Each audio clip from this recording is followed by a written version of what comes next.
حسن یوسف دم عیسیٰ ید بیضا داری آج خوبہ ہمہ دارن تو تنہا داری۔ آپ حضرت یوسف جیسا حسن بھی رکھتے ہیں، حضرت عیسیٰ جیسی پھوک بھی رکھتے ہیں، حضرت ابراہیم جیسا کمال بھی رکھتے ہیں، حضرت موسیٰ جیسی عصا نہیں بلکہ اس سے بڑھ کر کے آپ اپنے اندر وہ صفات رکھتے ہیں کہ دوسرا کوئی نہیں رکھتا۔ حضرت موسیٰ بغل پہ ہاتھ ڈالتے، باہر نکالتے، تخرج بیضاء، ہاتھ چمکنے لگتا جیسے روشنی ہو رہی ہو، جیسے لائٹ جل رہی ہو، جیسے مرکری جل رہی ہو۔ آقا کو چھوڑیے، آقا کے غلاموں کا یہ حال ہے۔ حضرت حسین ان کے دوسرے ساتھی صحابی رسول آقا سے ملنے آتے ہیں، اٹھاؤ بخاری شریف، اٹھاؤ مسلم شریف، اٹھاؤ ترمذی شریف، سبھی کتابوں میں یہ واقعہ مذکور ہے۔ دونوں صحابی آقا کریم صلی اللہ علیہ وسلم سے بات کرنے کے لیے آتے ہیں۔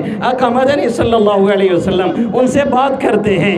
عشاء کے بعد دیر ہو جاتی ہے، اب دونوں حضرات کو گھر جانا ہے۔ گھر جانے کے لیے اس زمانے میں کوئی ٹیوب لائٹ نہیں، کوئی جنریٹر نہیں، کوئی لائٹ کا سسٹم نہیں، آج کے دور کا موبائل نہیں کہ اس کی لائٹ جلا کر کے پہنچا جا سکے۔ اب گھر جایا جائے، اندھیرا ہے اور گھٹا ٹوپ اندھیرا ہے، گھر پہنچا کیسے جائے؟ صحابی رسول جب وہاں سے نکلتے ہیں، آقا کا معجزہ اپنی جگہ، صحابی کی کرامت ظاہر ہوتی ہے۔ جو ان لوگوں نے عصا لیا تھا، جو لکڑی اور ڈنڈا لیا تھا ساتھ میں، ایک صحابی کا ڈنڈا مرکری کی طرح سے جلنا شروع ہوا، ٹیوب لائٹ کی طرح سے جلنا شروع ہوا۔